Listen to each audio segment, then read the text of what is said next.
Questão 15. O fenômeno do arco-íris. Bom, arco-íris é a dispersão da luz branca. Então, só pode ser América, bem fácil. Para um gato na margem de um lago possa pegar um peixe, ele deve se jogar. Bom, dióptro plano, né? Aí o que acontece? O gato sempre enxerga o peixe acima da posição que ele está. Então, o gato tem que se jogar em uma posição abaixo da onde ele vê o peixe. América. Não esquece que a água funciona como uma lente de aumento. Bom, essa 17 é uma questão bem interessante, tá? Por quê? Diz que um raio de luz vem do ar, então aqui nós temos ar e aqui nós temos acrílico, né? E aí esse raio ele incide exatamente no meio do acrílico. Então aqui ele forma um ângulo de incidência, tá? A questão diz que ele incide num ponto central, ó, isso é bem importante, tá? Bom, do ar para o acrílico fecha as pernas.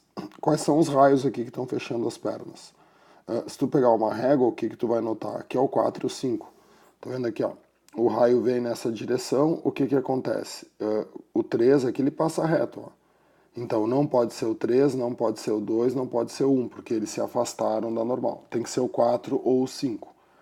Só que agora nós vamos ter o ponto aqui da saída, ó. E aí na saída o que acontece? Ao contrário, tem que abrir as pernas. Tem que abrir as pernas se o ângulo de incidência não for zero. Só que o que acontece, pessoal? Todo raio luminoso que partir do centro de uma esfera, quando ele cruzar a superfície da esfera, ele vai estar cruzando essa superfície no ângulo de 90 graus. Ele vai formar 90 graus com a superfície. Essa é a maneira pela qual se faz a normal em uma esfera. Então todos esses raios, eles estão em cima da normal, né? Tanto o raio 4 quanto o raio 5, eles estão vindo por cima da normal. A normal é o próprio raio. Como a normal é o próprio raio, o ângulo de incidência vale zero. E aí, se o ângulo de incidência vale zero, o ângulo de refração também vale zero. Quer dizer, ele tem que atravessar sem sofrer desvio. Por isso que é o 4, tá? Porque está em cima da normal. Questão 18. Quando se viaja por uma estrada asfaltada num dia quente e seco de verão, pode-se observar em um determinado instante um fenômeno de ilusão de ótica, a existência de poças d'água no asfalto. Bom, então o que é isso, né, gurizada? É aquilo que a gente estudou como sendo a miragem. Então é uma questão de miragem. O céu aparece refletido na água, mas quando se chega perto verifica-se que a estrada está seca. Então assim, por que ocorre a miragem? Não adianta, tem que saber, né, explicar. O asfalto fica muito quente, então tu cria uma camada de ar super quente em cima do asfalto. Em cima dessa camada de ar super quente cria-se uma camada de ar frio. A diferença de temperatura dessas duas camadas é muito grande. Quando o raio luminoso ele tenta atravessar a superfície de separação entre o ar frio e o ar quente, ele está indo do meio mais denso, né? Frio é mais denso, então aqui nós temos o meio mais denso e aqui nós temos o meio menos denso. O que a gente estudou? Que quando tu tenta ir do mais denso para o menos denso, se o ângulo for muito grande, tu sofre a reflexão total. Então esse raio luminoso ele não chega a bater no asfalto. Por isso que tu vê o céu refletido no asfalto. O asfalto funciona como um espelho. Vamos ver agora o que ele diz. Com o aumento da temperatura, aumenta a densidade do ar. Já para aí, né? Com o aumento da temperatura, diminui a densidade do ar. Então aqui é falsa. A densidade da atmosfera varia, diminuindo uniformemente na direção do solo. Então olha aqui, ó. O erro que eu vejo da gurizada nessa questão é que a gurizada quer pensar em como a atmosfera é. Cara, aqui ele está falando que é no momento que ocorreu o fenômeno. É nesse momento que eu desenhei. O que acontece nesse momento que eu desenhei?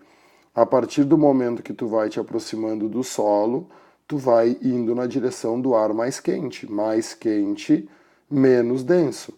Então a densidade da atmosfera varia, diminuindo.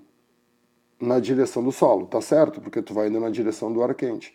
Sendo assim, na mesma direção, a refringência diminui. Verdadeiro. Refringência e densidade, né? Quanto menos denso, menos refringente.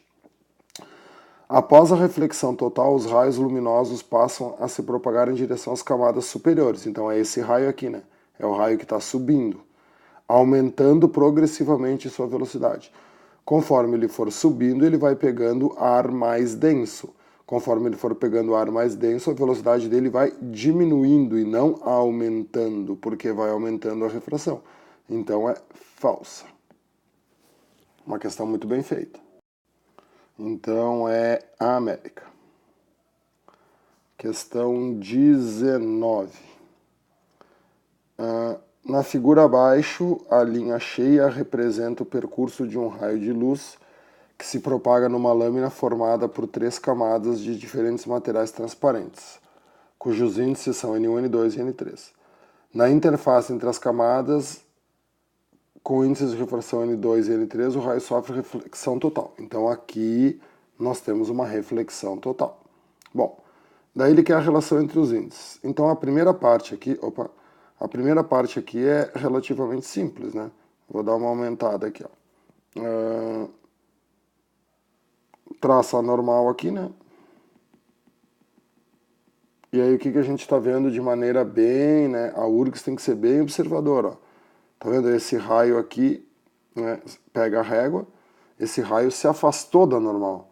O raio refratado está aumentando de ângulo. Então, se ele se afastou da normal, ele abriu as pernas. O que está acontecendo aqui? A coisa está ficando mole, né? Então, o N1 é maior que o N2, né? E aqui ocorreu a reflexão total. O raio tentou passar do 2 para o 3 e não conseguiu. Ele bateu e voltou.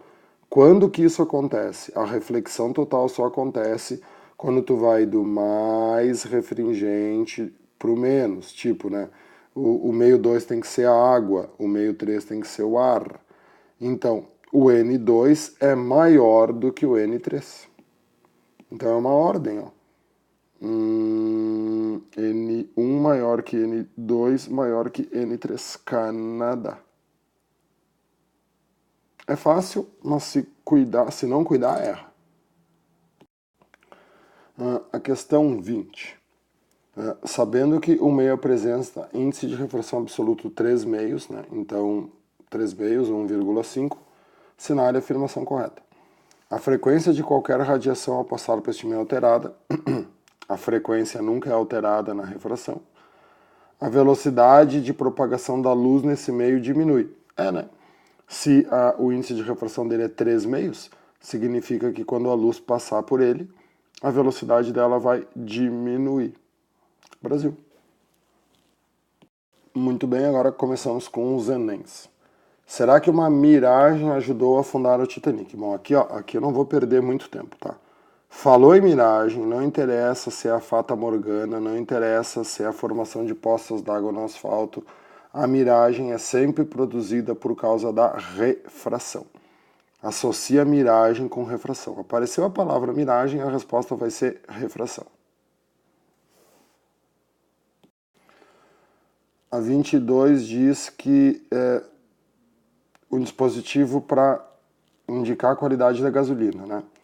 Aí, nesse sentido, a gasolina não adulterada na temperatura ambiente apresenta a razão entre o seno do raio incidente refratado igual a 1,4.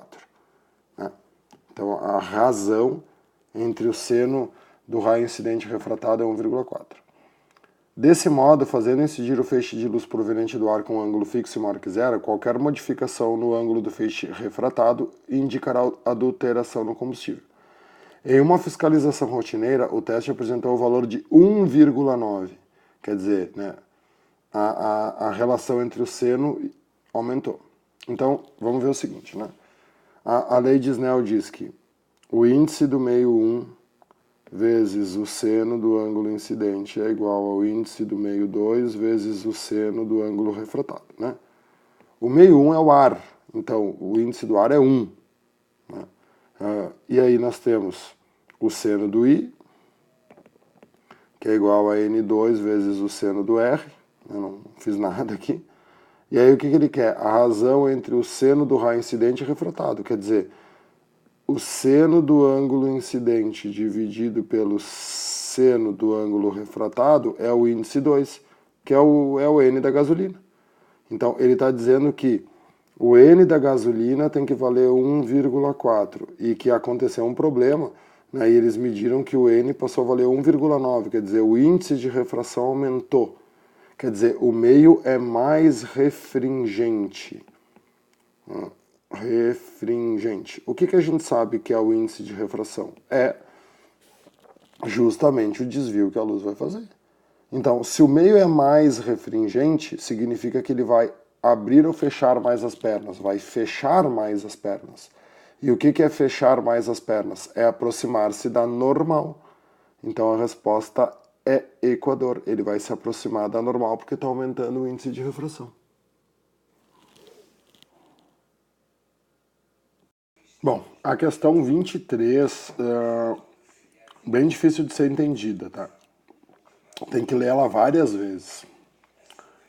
Mas o que ela diz, tá? Aqui eles vão tentar fazer um mapa 3D usando, né, um aparelho de uma coisa que está no fundo do mar.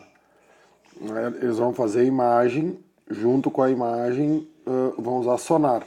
Né? O que é o sonar? É um ecobatímetro, é um radar. Ele envia ondas de som, igual o morcego, né? O som bate no obstáculo, volta, e aí medindo o tempo que ele leva para ir para voltar, tu consegue ver a distância e fazer um mapa do objeto. Né?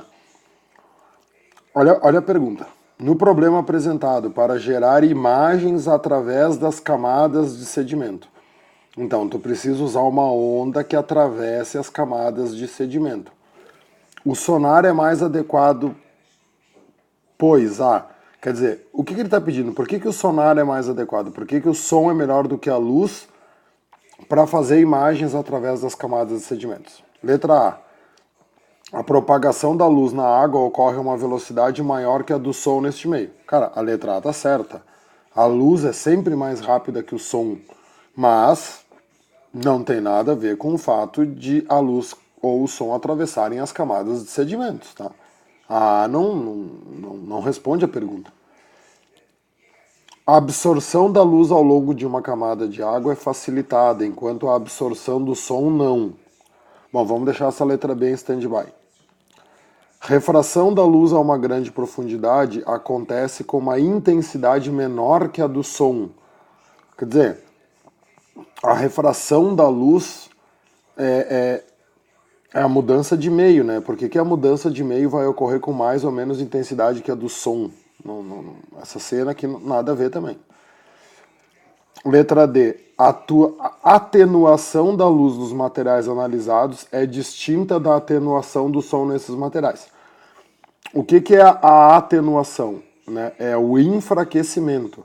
Sempre que uma onda atravessa um material, sempre que uma onda sofre refração, junto ela sofre uma atenuação, ela fica atenuada, ela fica mais fraca. Por causa daquilo que a gente viu, né? A refração sempre ocorre com reflexão.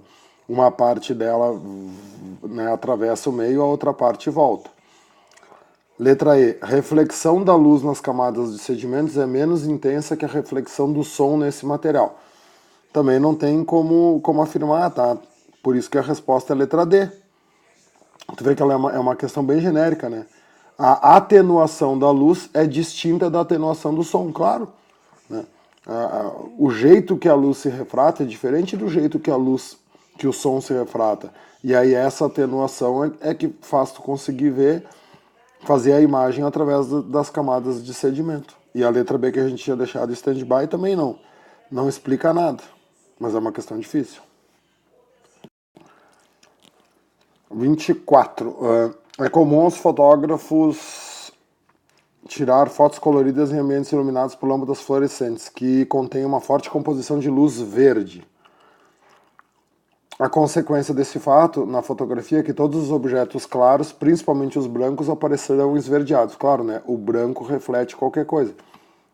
Se o ambiente tem muita luz verde, o corpo branco vai parecer esverdeado. Para se equilibrar as cores, deve-se usar um filtro adequado para diminuir a intensidade da luz verde. Não tu vê, a própria questão está dizendo, né? Tu tem que diminuir a intensidade da luz verde. Na escolha desse filtro, utiliza-se o conhecimento da composição das luzes primárias, vermelho, verde e azul, e das luzes secundárias, amarelo, que é o vermelho mais o verde, o ciano, que é o verde mais o azul, e o magenta, que é o vermelho mais o azul. Na situação descrita, qual deve ser o filtro utilizado para que a fotografia apresente as cores naturais dos objetos? Bom, então vamos lá. Não é difícil, só tem que interpretar a questão direito. Tu quer diminuir a intensidade do verde, tu quer atenuar o verde, né? Pegando um gancho da questão anterior. Então, se tu atenua o verde, tu vai deixar as outras cores passar. Então, tu tem que as cores primárias são vermelho, verde e azul. Se tu vai atenuar o verde, tu vai deixar o vermelho e o azul passarem. Então o filtro que tu tem que usar é o filtro magenta. Porque o filtro magenta, ele libera o vermelho e libera o azul e dificulta ou atenua o verde, né? Por isso que ele é magenta. Dinamarca. Se tu olhar todas as outras respostas, olha como era fácil essa, né? Ciano. Cara, o ciano tem verde e azul. O verde tem verde. O amarelo. Cadê o amarelo? O amarelo é vermelho mais verde, né? E o vermelho, nem tem só o filtro vermelho aqui, né? Daí se tu usar só o filtro vermelho, tu vai perder o azul junto. Então, por lógica, era o magenta, porque os outros todos tinham verde, menos o vermelho. Beleza? A 25 tem uma leitura bem extensa, então tem que dar uma lida com calma, né? Mas o que nos interessa para resolver aqui, né? Que pela condição de Brewster, tá? A luz refratada forma um ângulo de 90 graus com o feixe de luz refletida. Beleza? Então, olha só. Conhecido como lei de Brewster. Nesse caso, o ângulo de incidência, né, θp, também chamado de ângulo de polarização, e o ângulo de refração θr, estão em conformidade com a lei de Snell. Ok. Considere um feixe de luz não polarizado proveniente de um meio cujo índice de refração é igual a 1, que incide sobre uma lâmina e faz um ângulo de refração θr 30 graus. Tá, então, esse ângulo aqui está valendo 30. Beleza? Nessa situação, qual deve ser o índice de refração da lâmina para que o feixe refletido seja polarizado? Não vamos nos esquecer que para o feixe ser polarizado, esse ângulo aqui tem que ser 90, como a questão mesmo falou, né? Tá. E aí, o que diz a lei de Snell? Que o índice do meio 1 vezes o seno do ângulo incidente é igual ao índice do meio 2 vezes o seno do ângulo refratado. O meio 1 é o ar, então o índice dele é 1. Qual é o seno do ângulo incidente? Bom, aí eu vou ter que ver o seguinte, né, amigo? Esse ângulo aqui é 30, né? Então esse aqui vale 90, beleza? Então, né, daqui até aqui, ó, tudo isso aqui, ó, vou até fazer de amarelo aqui, ó. Tudo isso aqui tem 180, né? Porque é anormal. Então, se aqui eu tenho 30 e aqui eu tenho 90, quanto é que tá faltando? 60. Então, esse cara aqui, ó, esse cara aqui vale 60. E aí, se esse cara vale 60, esse também vale 60, porque eles são iguais. Então, o ângulo de incidência é 60. Qual é o seno de 60? O seno de 60 ele deu ali, raiz de 3 sobre 2, mas tu tem que saber de cor. O N2 é o que a gente quer saber, que é o N da lâmina. E o seno do R, o seno de 30, é 1 meio. Corta e corta, olha ali, ó. O índice da lâmina tem que ser de raiz de 3. Parece ser uma questão difícil, mas não é. Não deixa o Enem te enrolar. A questão 26 é uma questão de polarização, né? E aí diz que a luz que é refletida pela água empoçada no asfalto, ela adquire polarização horizontal, quer dizer, ela vem horizontal. Para solucionar esse problema, a possibilidade de o motorista utilizar óculos de lentes constituídos por filtros polarizadores. As linhas nas lentes dos óculos representam o eixo da polarização. Quais lentes selecionam o problema descrito? Cara, a visão ofuscada vem da luz refletida. A luz refletida tem uma polarização horizontal, então tu não pode deixar a luz horizontal passar. Para te não deixar a luz horizontal passar, basta tu usar um polarizador vertical, né, que só vai deixar a luz vertical passar. Então, só pode ser a América. Como o óculos aqui tem polarizadores na vertical, a luz que for horizontal vai ficar bloqueada. Bem simples. Para um salto no Grand Canyon, usando motos, 2 paraquedistas vão utilizar uma moto cada, sendo que uma delas possui massa 3 vezes maior. Tá. Foram construídas 2 pistas idênticas até a beira do precipício, de forma que no momento do salto as motos deixam a pista horizontalmente e ao mesmo tempo. No instante em que saltam, os paraquedistas abandonam suas motos e elas caem praticamente sem resistência do ar. Quer dizer, como é que as motos caem? Em queda livre. Então isso é uma questão de movimento de queda livre. Não tem nada a ver com ondas, né? São aquelas questões que eu misturo para você se ligar. As motos atingem o solo simultaneamente porque possuem a mesma inércia? Não.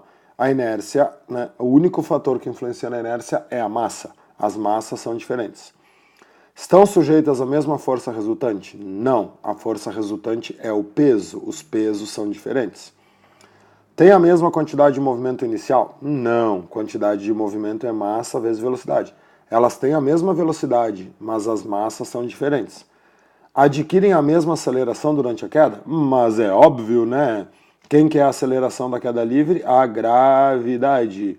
Então as 2 motos caem no mesmo tempo porque a gravidade é igual para todo mundo. É uma questão bem simples, só que ela é um pouquinho enrolada. E a 45 diz que tu tem uma lâmpada de LED que funciona com 12 volts e com uma corrente de 0,45 ampere. Produz a mesma quantidade de luz que uma lâmpada incandescente de 60 de potência, né? Qual é o valor da redução da potência consumida ao se substituir a lâmpada incandescente pela de LED? Tá, então, a lâmpada de LED tem a lâmpada incandescente tem uma potência de 60. Ela ilumina a mesma coisa que essa de LED. Cara, o cara me deu a voltagem e me deu a amperagem, né? O que é potência? Potência é π. É uma questão até meio incomum pro Enem, de tão fácil que é. Então eu vou ter 0,45 vezes 12, né? I vezes U. Então qual é a potência do LED? Tem que fazer o cálculo. Se fosse 0,5 daria 6, então um pouquinho menos de 6. Vai dar 5,4 watts de potência. Então qual é a redução na potência consumida? 60 menos 5,4, né? 60 menos 5,4 vai dar 54,6. Então tu reduz 54,6 de potência. Por isso que economiza energia, né? Já que energia é potência vezes tempo. Valeu?